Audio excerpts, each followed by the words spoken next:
Hello, my name is Josie Martinez, and I'm presenting my historical timeline. My group members are Melissa Finks, Daisy Herreras, and Hannah Gonzalez.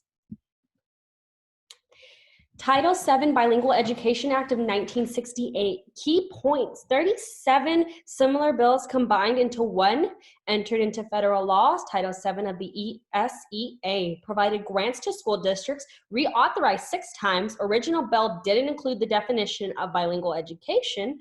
Implications: greater recognition of bilingual education, increasing support for development of dual language programs. Limitations: only applied to funded programs and wasn't always in line with students' home languages.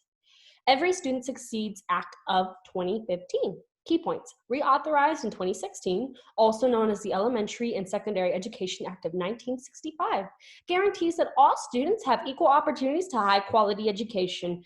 Core subjects have high standards, students can receive accommodations, and schools must keep gap closed between the 4 subgroups. Implications: wide range of accommodations reinforce expectations that special education students can and should be on level or close. States flexibility: applications didn't address how ELL issues would be handled. ELLs are grouped with others to become one super subgroup, losing the uniqueness of their language. No Child Left Behind Act of 2001. Key points: replace the Title VII, provided formal grants to state education agencies, provided sub-grants to local education agencies, says that ELL programs only meet 2 requirements: teach English and teach academic content. Sole focus is English. Implications: required states to record ELL programs by using ELPs, the state testing with correct accreditation starting in the 3rd grade. Limitations: inappropriate placing in special education classes, doesn't recognize bilingual benefits. If a subgroup fails adequate yearly progress, then the whole school fails the AYP.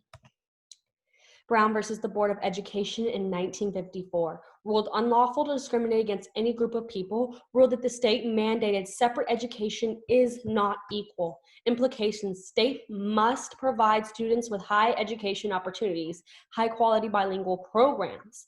Limitations: Brown was unsuccessful in his mission.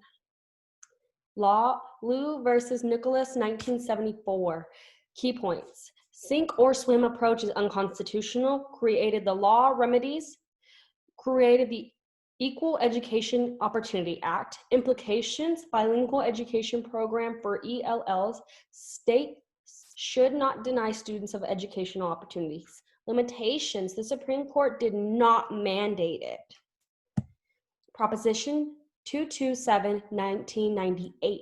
Key points: requires public schools to teach classes in only English, provide short-term placement for ELLs, requirements can be waived if the student already knows English. Implications: shorten the amount of time that ELLs stay in special classes. Limitations: eliminated bilingual classes. Castrandra versus Pickard in 1981. Key points: Mexican-American parents sued a school district in Texas because they were failing to address the needs of ELL students, claimed that the district was discriminating against them because of ethnicity. They argued that the classroom was segregated using a grouping system based on racially and ethnically discriminatory criteria.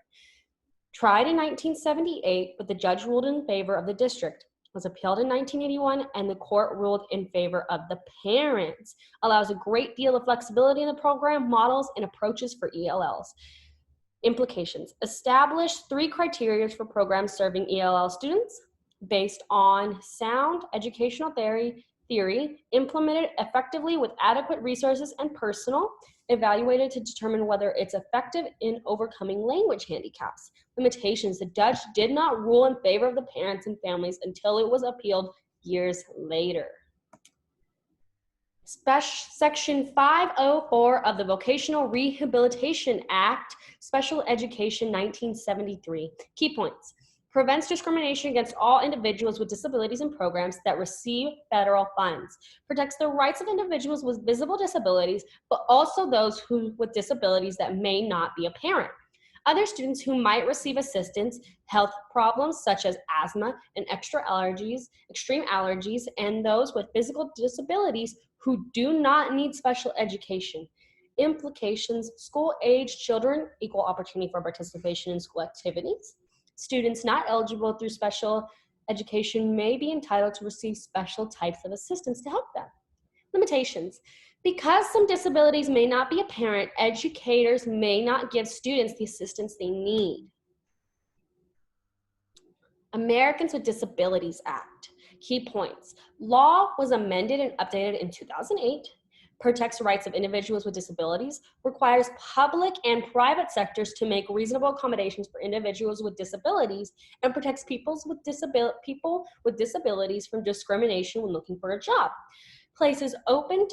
Implications: places open to the public are accessible to people with disabilities.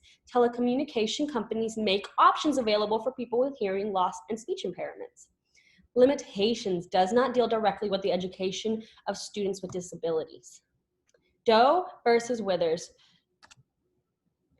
20 IDE LR 422, 426 through 427, 1993. Key points. Mr. Wither did not make accommodations for a student with a learning disability. Student failed and was ineligible for athletics. Ruled that Mr. Withers failed to make good faith effort to require accommodations. Implications: Doe's family was awarded compensatory damages and punitive damages. Limitations: Mr. Wither was liable for failing effort to provide accommodations. And then here is our reference point. And that is the end. Thank you.